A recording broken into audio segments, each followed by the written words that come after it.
Pay close attention. The news you're about to see is fulfilling Bible prophecy.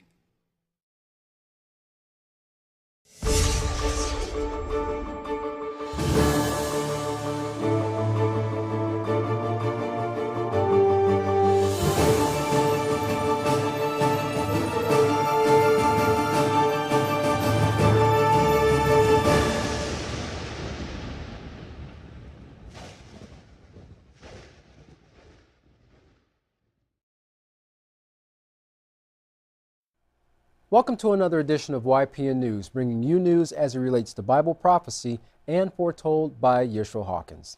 Jeff's on assignment today. Well, sanctions, and more sanctions are just a few of the things we're going to talk about and that are taking place in our global society. As the nations gear up for economic retaliation and war, the citizens of the world continue to suffer in many ways, from everyday citizens all the way up to its leaders. Which leads us to our first report. Saddam Hussein, former leader of Iraq, held his ground regarding his beliefs in not giving in to pressure to speak up for help or to seek help from the Catholic Church by appealing to the Pope. Why don't you take a listen to an interview with his lawyer regarding his attitude the night preceding his execution. التقيته في منطقة قريبة من المطار، وبدأنا اللقاء لمدة أكثر من ساعتين. في منتصف اللقاء طلب الجانب الأمريكي منه أن يقدم طلبا بأن يخول أحدا بتسلم أغراضه ومقتنياته الموجودة في المعتقل، فطلب مني أن أكتب هذا اللقاء. على المستوى النفسي يعني في عشية تنفيذ الحكم الإعدام كيف كان وضع الرئيس؟ كان في معنويات عالية جدا، وعندما بدأت أكتب له الطلب بدأت دموعي تنهمر، لأنني عرفت أن هذا اللقاء سيكون على ما يبدو آخر لقاء. فكان يدخن السيجار وينظر لي ويضحك. وبعد أن أكملت كتابة الطلب قدمته للضابط الأمريكي الواقف، فنظر لي وقال: ودود، الرجال لا يبكون في المواقف الصعبة. هل طلبتم في لقائكم الأخير أستاذ ودود فوزي شمس الدين من الرئيس صدام حسين ورفض أن يفعله؟ طلبت وزميلي منه أن يقدم مناشدة لقداسة البابا.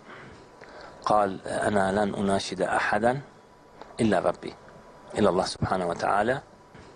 قال: أنا لن أناشد أحدا إلا ربي، إلى الله سبحانه وتعالى.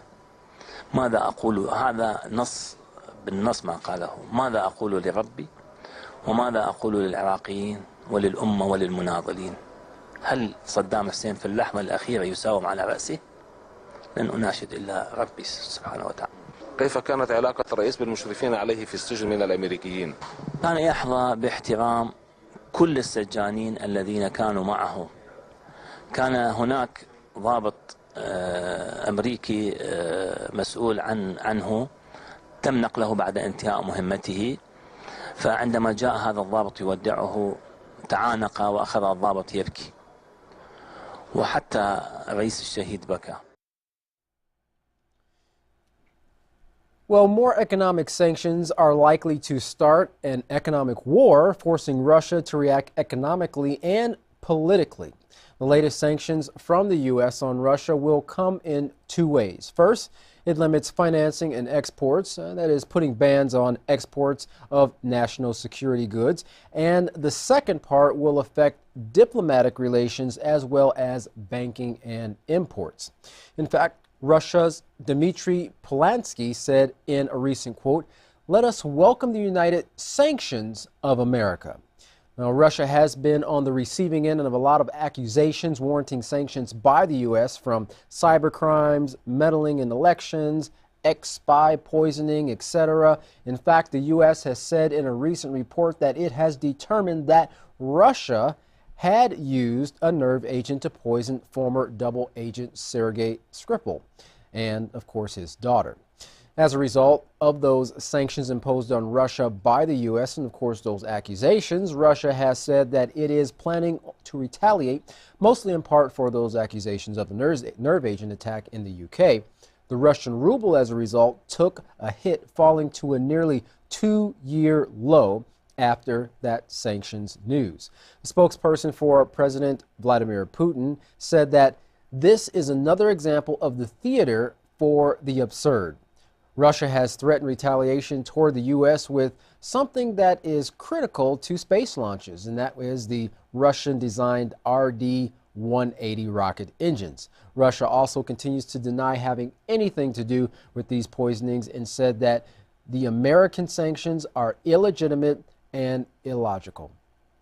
Well, the U.S. sanctions, which are meant to punish Russia, will go into effect on August 22nd, coming under an international ban on chemical and biological weapons.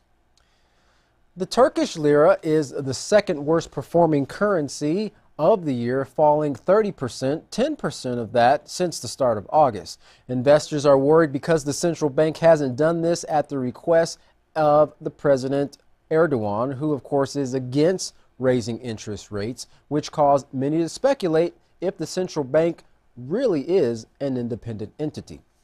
Well, the arrest of an American pastor also has the two countries, the United States and Turkey, at odds with each other. The pastor is accused of terrorism and, of course, charged with the same.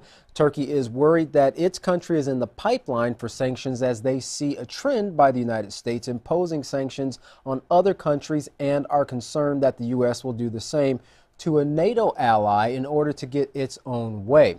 So until there's an economic breakthrough in the Central Bank of Turkey, investors are planning to, of course, stay away from assets. Well, now we're going to turn it over to our field correspondent, Larry McGee, who has more on sanctions and what's taking place with Iran and Turkey, and, of course, a safe zone that is given a little leadway in Israel with the involvement of Russia. Larry, what do you have for us? In a bid to have its way in global affairs, the U.S. has been imposing restrictions on the ability of various nations to buy and sell, with its oil-rich enemy, Iran, being one of its biggest and latest targets. India, which is dependent on Persia for a significant portion of its oil imports, is now meeting with different leaders to try to contrive a way to cushion the effect of the Iranian sanctions. Turkey, on the other hand, has openly stated that it will defy the sanctions and not only purchase oil from Iran, but it will also buy military hardware from Russia, America's biggest competitor. This is believed to be having an influence on India and is seemingly being encouraged by Turkey through diplomatic language that paints the two nations as being kindred in their response to America's unilateral sanctions.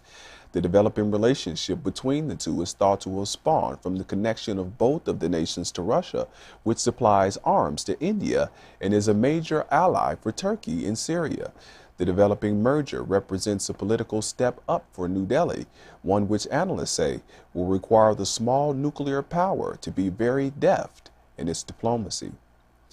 The aggressiveness of the American push for supremacy is isolating it from many of its other allies as well. The Europeans are also balking at U.S. sanctions and asserting that Europe should be able to decide with whom it wants to trade. The first round of sanctions against Iran bars it from access to the petrodollar, which is a major form of international currency due to its heavily knotted attachment to oil. The sanctions also restrict trading in metals, limits Iranian currency flow, and restrains its participation in the car trade.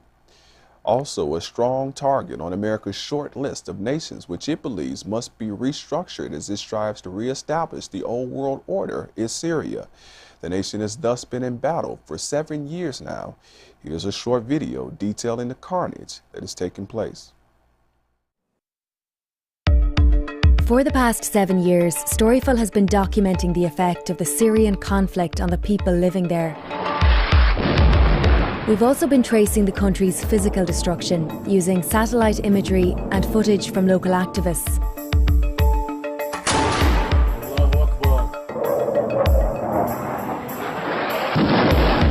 This is Ain Tarma, an area in East Ghouta, where media activists have been sharing footage of strikes on residential areas. Here's an image from September 2017 when rebel groups used tunnels to plant explosives beneath what they said were government targets.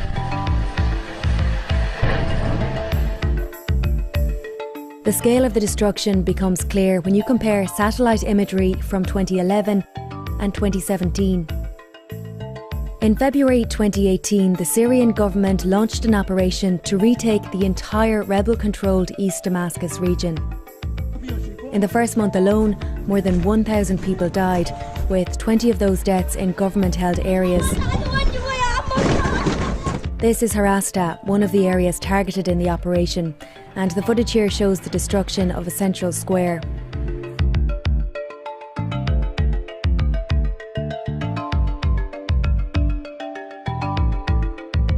Here in the East Damascus neighbourhood of Jobar, a key area in the fighting, satellite imagery shows the demarcation between the west, where something approaching normal life has continued, and the east, where civilians face deteriorating conditions. Satellite imagery shows the demarcation between the west, where something approaching normal life has continued, and the east, where civilians face deteriorating conditions.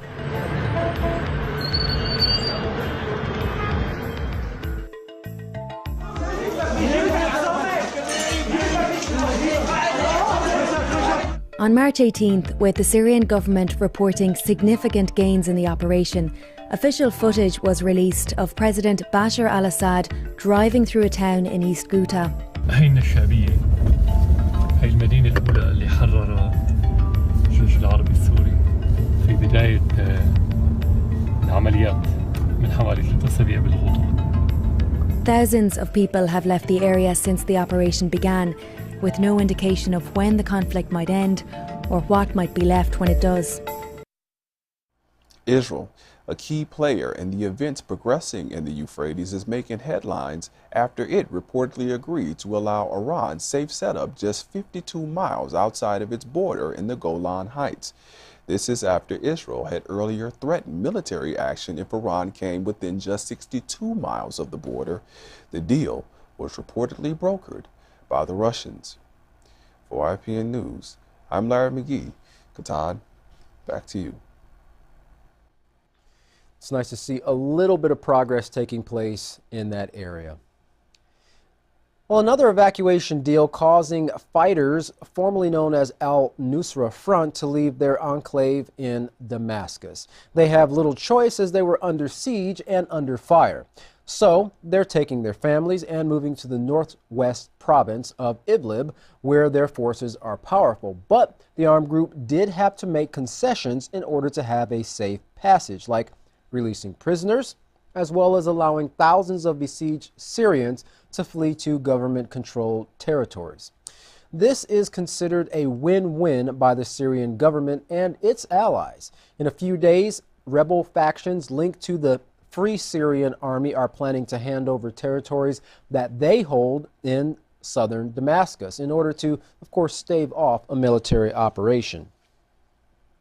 The few districts left outside of the Syrian government control is controlled by ISIS.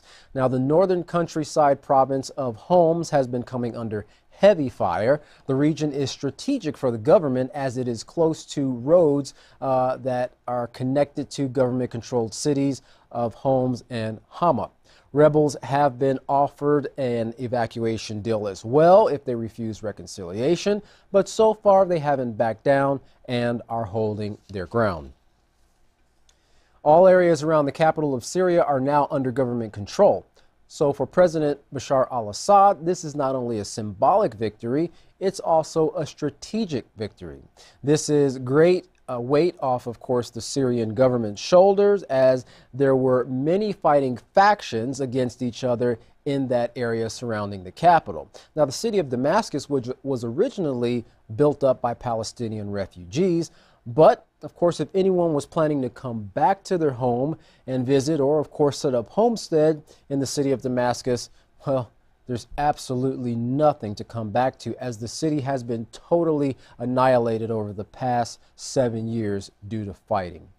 Well, despite all of the destruction in the city, some see a bright side to all of this chaos. They say Damascus is now secure. No longer will people in and around the city wake up to deafening explosions. For the first time in a long time, Damascus is free of war. Well, Damascus may be free of war for now, but it, like all the rest of the world, is and will continue to suffer injustice at the hands of their fellow man until a true peaceful solution is followed. That solution, along with an offer of attainable and realistic international peace for all mankind, is available. Yisrael Hawkins of the House of Yahweh has made an offer that no man should refuse. Just 12 months to create peace. Want to find out more? Contact the House of Yahweh and ask how you can get on the road to peace in only 12 months. And when you do, don't forget to request your free copy of the monthly newsletter and the Prophetic Word magazine. Here's how. You can contact the House of Yahweh by writing them at the House of Yahweh, P.O. Box 2498, Abilene, Texas 79604. You can also call them at 1-800-613-9494. Visit them on any of their sites by going to yahweh.com, YisraelHawkins.com, or Yahweh'sBranch.com. You can also visit our website by going to YPNnews.com. You can email the House of Yahweh by emailing them at info@yahweh.com. And for all calls outside the United States, please dial the number on your screen. And of course, don't forget the best free accessories to studying your Holy Scriptures, the Yisrael Says and the Ask Yisrael programs. You can find those by typing in YisraelSays.com and AskYisrael.com. Well, if you really are seeking peace and you don't know what to do, stay tuned. Up next is Yisrael Hawkins, and he has the words to guide you in the right direction. For all of us here at YPN News, I'm Katan Alexander. Thank you for watching.